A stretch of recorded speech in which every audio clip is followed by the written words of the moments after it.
Assalamualaikum warahmatullahi wabarakatuh. Marhaban bikum. Wa kaif haluka? Alhamdulillah. Masya-Allah. Hari ini nama saya Umar Mukhtar bin Azhar. Insya-Allah hari ini dan juga ahli kumpulan saya ingin berkongsi mengenai ancaman fahaman Islam liberal kepada akidah umat Islam di Malaysia yang telah berlaku di muka bumi Allah SWT.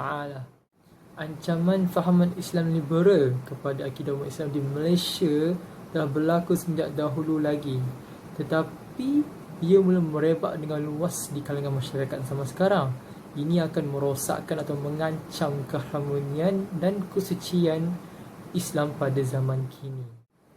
Kajian telah membuat keputusan bahawa kefahaman Islam liberal mula berlimpah dengan luas di kalangan para pelajar di pusat pengajian tinggi yang seperti berlaku di UniTen. Oleh itu, kerana akal pemikiran student iaitu luas dan boleh berfikir secara berleluasa, maka student berhak berhujah ataupun memberi sokongan ataupun tidak yang berlaku di sedemikian tempat atau situasi masing-masing. Sebab kita perlu memahami dan mengambil titik berat tentang misi objektif kajian ialah mengenal pasti asal-usul kefahaman liberal, menguraikan ciri-ciri pemikiran Islam liberal, mengenal pasti tentang kesan ancaman kefahaman Islam liberal terhadap rakyat di Malaysia pada masa kini, mengenal pasti tahap pengaruh elemen-elemen kefahaman Islam liberal terhadap akidah pelajar. Dengan ini, persepsi pelajar di institusi pengajian tinggi perlu mengambil tahu atau belajar tentang kefahaman Islam liberal supaya tidak terpesong ataupun tidak keliru dengan ideologi-ideologi zaman sekarang. Bismillah, hari ini saya ingin menceritakan tentang definisi liberal. Okey. Perkataan liberal berasal dari perkataan Latin yang bermaksud bebas atau bukan hamba.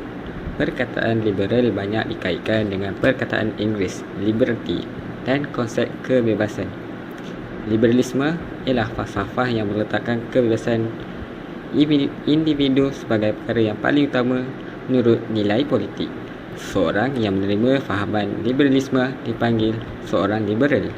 Menurut Kamus Dewan Kuala Lumpur 2016, perkataan liberal didefinisikan sebagai satu, bersifat condong kepada kebebasan dan pemerintahan yang demokratik, iaitu misalnya menentang hak-hak keistimewaan kaum bangsawan, iaitu fahaman atau bebas.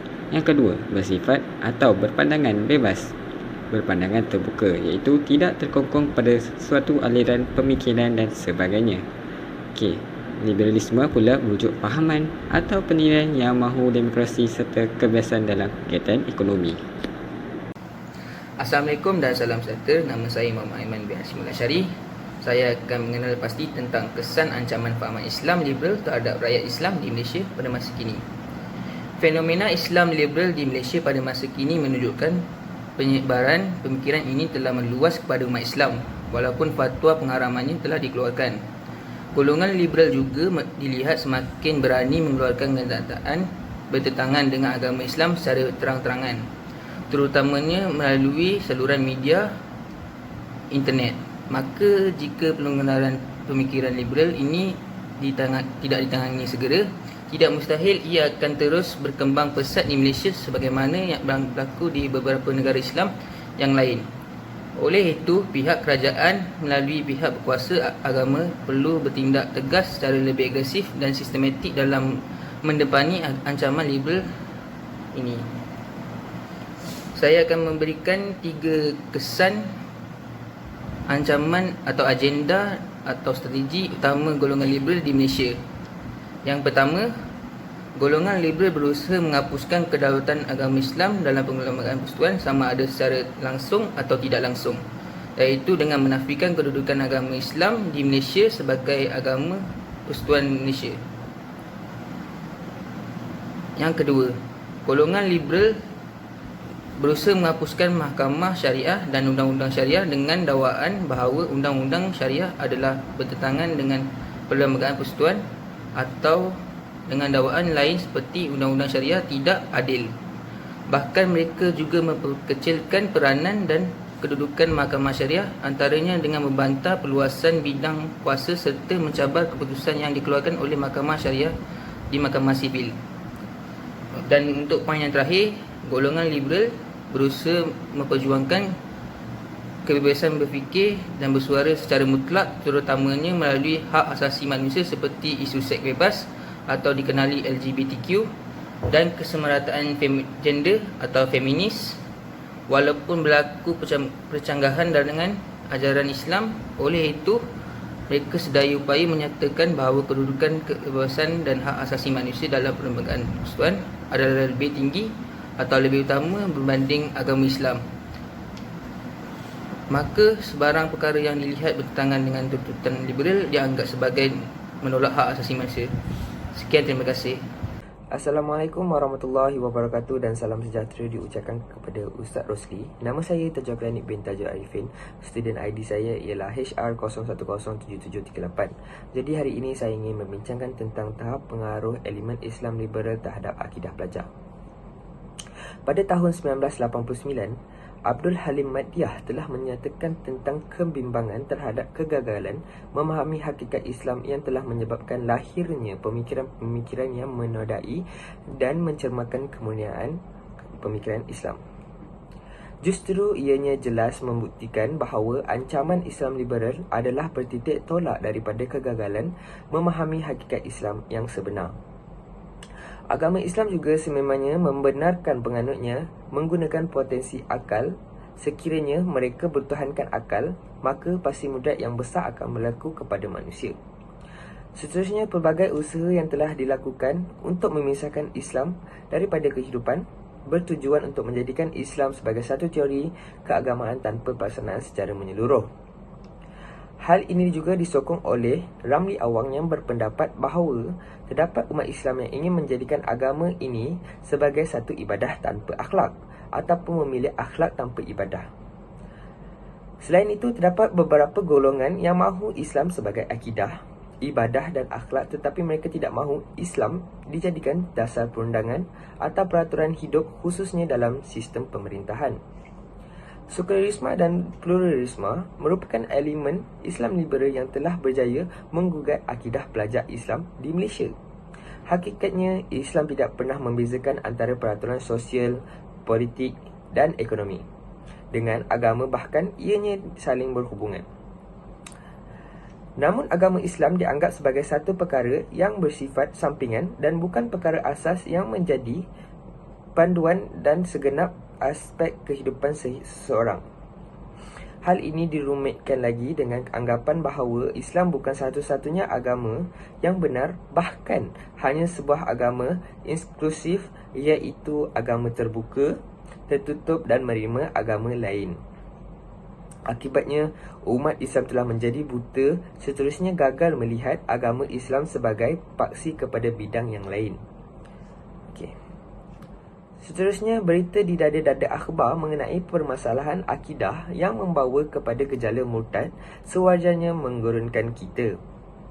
Pengabaian syariat Islam yang berlaku dalam kehidupan pelajar sama ada di peringkat universiti perlu diberi perhatian sebelum ianya menjadi lebih teruk.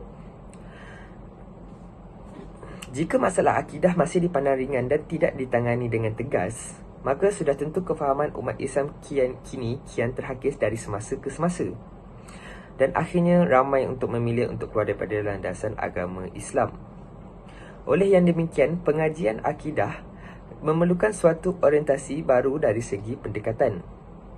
Antara cabarannya ialah menjadikan subjek akidah sebagai satu yang menambat hati dan menarik minat para pelajar. Justru inipati akidah perlu dihuraikan dengan pendekatan baru yang lebih meyakinkan. Secara ringkas, tahap penghayatan akidah yang tinggi amat penting untuk menjadikan benteng yang kuat dalam usaha melawan arus ideologi. Akidah yang goyah akan membimbangkan dan membahaya. Ia juga mampu menyemarakkan gejala murtad yang sukar untuk dibendung akibat kerakusan manusia memenuhi tuntutan nafsu yang tidak dipandu syarat. Terdapat beberapa langkah dan peranan bagi membendung daripada pelajar tidak terjerumus dengan gejala tersebut. Antaranya ialah sistem pendidikan dualisme di Malaysia perlu diubah agar tidak mengasingkan agama dengan akademik supaya mampu menjadi penawar untuk membendung permasalahan akidah. Yang kedua, kurikulum pendidikan Islam juga perlu dikaji semula supaya seiring dengan keperluan semasa. Yang ketiga, pensyarah juga harus memainkan peranan penting untuk menyediakan pengalaman bermakna dalam konteks kehidupan seharian pelajar, memberi perhatian kepada masalah pelajar dan menyediakan pelajar dengan kebolehan menyelesaikan masalah supaya mereka mampu berperanan sebagai umat Islam yang berjaya. Tambahan pula, mata pelajaran Islam yang membabitkan pengajaran fakta tentang Islam dan bukan pengajaran tentang cara untuk menjadi orang Islam yang baik. Semua pensyarah yang beragama Islam juga perlu menampilkan imej Islam yang sebenar agar mampu menjadi contoh dan tauladan yang baik kepada para pelajar. Tambahan pula, pendidikan terhadap pensyarah juga perlu diperbaiki agar pada landasan akidah yang betul untuk mencapai matlamat pendidikan. Pensyarah yang mengajar ilmu agama dan bukan ilmu agama juga perlu diorientasi semula supaya mereka dapat mengarap falsafah, konsep dan pendekatan dalam pendidikan Islam. Dan akhir sekali, pihak berwajib seperti JAKIM, JAIN, Jabatan Mufti, Mahkamah Syariah, NGO Islam, Cendekiawan Islam dan masyarakat perlu bergabung tenaga dalam usaha menangkis dan membongkar penyelewengan golongan Islam liberal. Tindakan yang terancang dan sistematik perlu dilaksanakan secara bersepadu dan menyeluruh untuk menyekat penularan fahaman ini daripada menjadi parah kepada umat Islam di Malaysia. Sekian daripada saya. Wabillahi taufiq wal hidayah. Assalamualaikum warahmatullahi wabarakatuh.